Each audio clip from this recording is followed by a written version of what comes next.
அனைத்து தமிழ் மக்களுக்கும் கணேஷின் பணிவான வணக்கம். இது பேங்க் நிஃப்டிக்கான சேனல். சப்ஸ்கிரைப் பண்ணாதவங்க சப்ஸ்கிரைப் பண்ணிக்கோங்க. என்னோட ஒரிஜினல் டெலிகிராம் சேனல் லிங்க் பார்த்தீங்கன்னா வீடியோ டிஸ்கிரிப்ஷன் கொடுத்துருங்க. ஸோ ஜாயின் பண்ணாதவங்க ஜாயின் பண்ணிக்கோங்க. ஸோ வாங்க ஃப்ரெண்ட்ஸ், மார்க்கெட் பற்றி டிஸ்கஸ் பண்ணலாம்.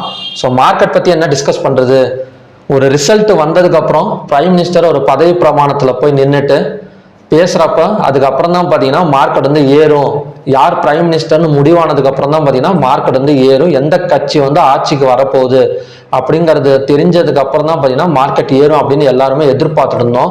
ஸோ அதை வச்சு தான் நானும் சொல்லியிருந்தேன். ஸோ கண்டிப்பாக அது மட்டும் இல்லாமல் டெக்னிக்கல்ஸ் அந்த ட்ரெண்ட் லைன் எல்லாம் டச் பண்ணிட்டு ஸோ மார்க்கெட்டோட லாங் டேர்ம் டார்கெட் வந்து 50,800 அப்படின்னு சொல்லிட்டு லாஸ்ட் வீக் எல்லா வீடியோலையுமே சொல்லியிருப்பேன், போய் பாருங்க. ஆனால் இன்னைக்கு மார்க்கெட் இவ்வளோ பெரிய கேப் அப் ஓப்பனிங் காரணம் என்னன்னா, சாட்டர்டே சண்டே வந்து ஸோ மார்க்கெட் வந்து இது வந்து பார்த்தீங்கன்னா ப்ரீ எலெக்ஷன் ரிசல்ட் சொல்லிட்டு நிறைய பேர் சொல்லியிருந்தாங்க பிஜேபிக்கு தான் சான்சஸ் அதிகம் அப்படின்னு. ஏற்கனவே இருக்கிற ஆட்சியே மறுபடியும் பார்த்தீங்கன்னா ஒரு ஆட்சிக்கு வரும்போது ஸோ கண்டிப்பாக வந்து மார்க்கெட் வந்து மேலே வரதுக்கான ஒரு பாசிபிலிட்டி இருக்கு. இது எல்லாத்துக்குமே தெரியும் ஓரளவு. ஆனால் இவ்வளோ பெரிய கேப் அப் வந்து நான் எதிர்பார்க்கல.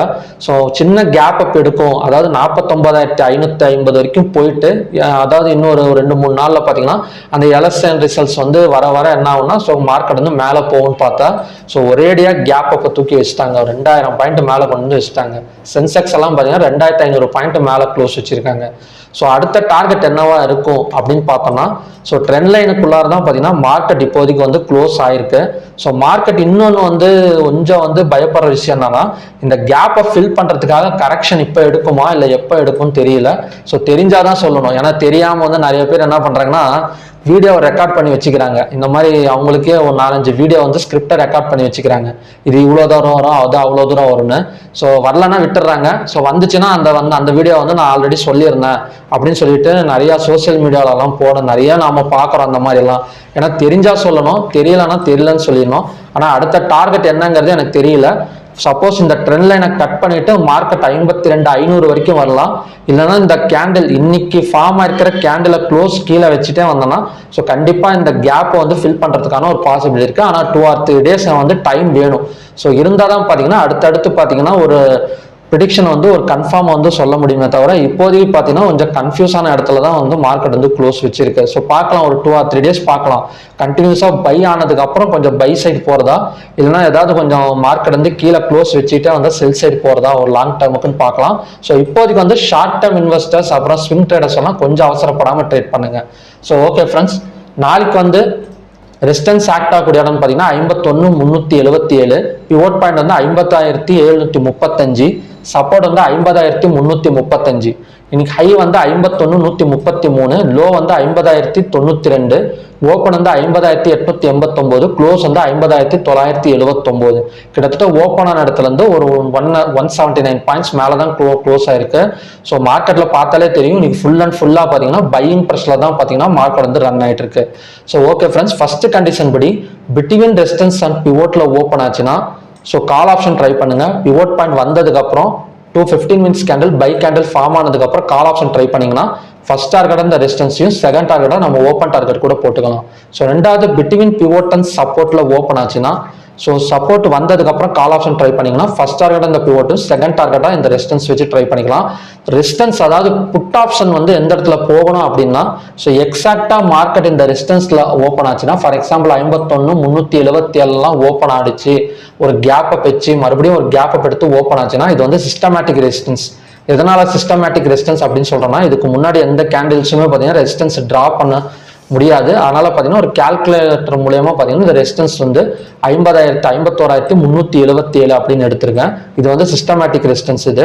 ஸோ அதனால பார்த்தீங்கன்னா இந்த இடத்துல ஓப்பன் ஆனால் மட்டும் 215 minutes candle red colour candle form ஆனால் அந்த இடத்துல மட்டும் புட் ஆப்ஷன் ட்ரை பண்ணி ஒரு 200 to 300 பாயிண்ட்ஸ் வரைக்கும் வேணா அந்த புட் ஆப்ஷன் வந்து ஹோல்டு பண்ணிக்கலாம். ஸோ மற்றபடி புட் ஆப்ஷன் ட்ரை பண்ண வேணாம். அதே மாதிரி இந்த சப்போர்ட்ல எக்ஸாக்டா ஒரு கீழே ஓப்பன் ஆச்சுன்னா ஒரு சின்ன கேப் டவுன் வச்சு இந்த இடத்துல ஓப்பன் ஆனால் ஸோ மார்க்கெட் அங்கேருந்து பார்த்தீங்கன்னா மேலே வந்துடும்.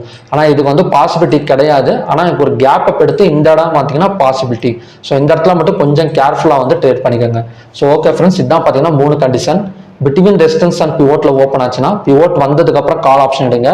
பிட்வீன் பிவோட் அண்ட் சப்போர்ட்ல ஓப்பன் ஆச்சுன்னா சப்போர்ட் வந்ததுக்கு அப்புறம் கால் ஆப்ஷன் எடுங்க. எக்ஸாக்டா சப்போர்ட்லயோ ரெசிஸ்டன்ஸ்லயோ ஓப்பன் ஆச்சுன்னா புட் ஆப்ஷன் கால் ஆப்ஷன் வந்து நாம வந்து எடுத்துக்கலாம். ஸோ ஓகே ஃப்ரெண்ட்ஸ், இதுதான் பார்த்தீங்கன்னா நாளைக்கான கண்டிஷன்ஸ். ஸோ பார்க்கலாம் எவ்வளோ தூரம் வந்து மார்க்கெட் வரும்னு எனக்கே தெரியல. ஸோ கண்டிப்பாக ஆனால் ஒரு ஹேமர் கேண்டல் தான் ஃபார்ம் ஆயிருக்கு. அடுத்தடுத்து பார்த்தீங்கன்னா இன்னும் கொஞ்சம் 51,600 வரைக்கும் நாளைக்கு கொண்டு வந்து நிறுத்துறதுக்கான ஒரு பாசிபிலிட்டி இருக்கு. ஸோ மார்க்கெட் கேண்டில் க்ளோஸ் ஆகட்டும், ஏன்னா இது வந்து ஒரு கன்ஃபியூஸான இடம் தான், இவ்வளோ பெரிய கேப்பை வச்சிருக்கு. ஸோ அது மட்டும் இல்லாமல் ட்ரெண்ட் லைனுக்கு கீழே க்ளோஸ் ஆயிருக்கு. நிஃப்டி வந்து பார்த்தீங்கன்னா ட்ரெண்ட் லைனுக்கு மேலே க்ளோஸ் வச்சிருக்கு. ஸோ நிஃப்டியும் பார்த்தீங்கன்னா எல்லாமே ஒரு பை தான், சொல்லவே தேவையில்லை. இன்னைக்கு நிஃப்டி மிட் கேப் மட்டும்தான் கொஞ்சம் ஆல் டைம் ஹை வந்து கட் பண்ணலை. சென்செக்ஸ் வந்து ஆல் டைம் ஹை கட் பண்ணிருச்சு, மற்ற நாலுமே பார்த்தீங்கன்னா கட் பண்ணிருச்சு. நிஃப்டி மிட் கேப் மட்டும் வந்து கட் பண்ணலை. நிஃப்டி 50 எல்லாமே ஆல் டைம் ஹை வந்து கட் பண்ணியிருக்கு. ஸோ பார்க்கலாம் 51,500 வரைக்கும் வரதுக்கான ஒரு பாசிபிலிட்டி இருக்கு. ஸோ ஸ்டாக்ஸ் வந்து பார்க்கணுமா அப்படின்னு கேட்டிங்கன்னா ஆல்ரெடி 3 கொடுத்துருந்தேன். ஏன்னா எல்லாமே இன்னைக்கு கேப் டவுனில் ஓப்பன்னால ஸோ ஸ்டாக்ஸ் ப்ரெடிக்ஷன் வந்து சரியாக இருந்திருக்காது. ஏன்னா எதுவுமே சப்போர்ட் லைன் வந்து டச் பண்ணல. ஏயு பேங்க் மட்டும் 654.55 ரெசிஸ்டன்ஸ் சொல்லியிருந்தேன். ஸோ அது மட்டும் டச் பண்ணிட்டு கிட்டத்தட்ட பார்த்தீங்கன்னா ஒரு 10 பாயிண்ட்ஸ் பக்கம் ப்ராஃபிட் கொடுத்துருக்கு. ஸோ ஓகே ஃப்ரெண்ட்ஸ், நாளைக்கு வந்து எந்த மாதிரி ஸ்டாக்ஸை வந்து நம்ம வந்து யூஸ் பண்ணலாம் அப்படின்னு பார்த்தீங்கன்னா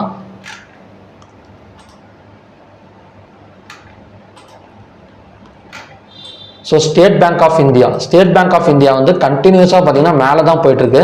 சப்போஸ் ஹையை கட் பண்ணிச்சுன்னா அடுத்த டார்கெட் வந்து 930-40 வரைக்குமே வரதுக்கான ஒரு பாசிபிலிட்டி இருக்கு. இல்லைன்னா கொஞ்சம் வெயிட் பண்ணி நம்ம எடுக்கணும் அப்படின்னா ஸோ இந்த லைனை வந்து 860 சப்போர்ட் லைனாக வந்து சேஞ்ச் பண்ணிக்கிறேன். ஸோ 859.50 வந்துச்சுன்னா ஸோ அந்த இடத்துல பை பண்ணோம்னா டார்கெட் வந்து ஒரு 10 or 15 பாயிண்ட்ஸ் வந்து கொடுக்கறதுக்கான ஒரு பாசிபிலிட்டி இருக்கு எஸ்பிஐ பேங்க்ல. ஸோ ரெண்டாவது பார்த்தீங்கன்னா ஹெச்டிஎஃப்சி பேங்க். ஸோ ஹெச்டிஎஃப்சி பேங்க்லையும் சேம் சப்போர்ட் தான், 1505 வந்தால் பை பண்ணுங்க. இல்லைன்னா ஹையை கட் பண்ணால் அதுக்கப்புறம் பை பண்ணிங்கன்னா 1620 வரைக்குமே வரதுக்கான ஒரு பாசிபிலிட்டி இருக்கு. ஸோ மூணாவதா Kotak bank. So Kotak bank 1682.90 வந்தால் பை பண்ணுங்க. இது வந்து நல்ல ஒரு சப்போர்ட் ரேஞ்சு தான். அதோட டார்கெட் வந்து 1700-1720 வரைக்குமே வரதுக்கான ஒரு பாசிபிலிட்டி இருக்கு. ஸோ ஒன்று வந்து எஸ்பிஐ பேங்க் 859.50 வந்தால் பை பண்ணுங்க. ரெண்டாவது வந்து கொட்டாக் பேங்க் 1682.90 வந்தால் பை பண்ணுங்க. ஸோ மூணாவது வந்து பார்த்தீங்கன்னா ஹெச்டிஎஃப்சி பேங்க் 1505 வந்தால் பை பண்ணுங்க. இல்லைன்னா ஹையை கட் பண்ணால் பை பண்ணீங்கன்னா அடுத்த டார்கெட் வந்து 1620 வரைக்குமே வரதுக்கான ஒரு பாசிபிலிட்டி இருக்கு கொட்டாக் பேங்க்ல. ஸோ ஓகே ஃப்ரெண்ட்ஸ், இதுதான் பார்த்தீங்கன்னா நாளைக்கான ஸ்டாக்ஸ் கண்டிஷன்ஸ்.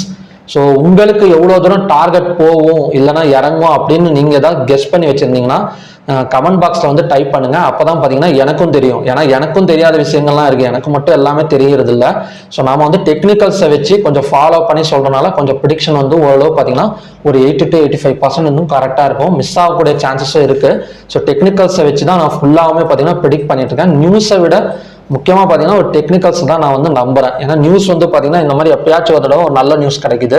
எல்லா நியூஸுமே பார்த்தீங்கன்னா பேஸ் பண்ணி மார்க்கெட் வந்து மூவ் ஆகும்னு சொல்ல முடியாது.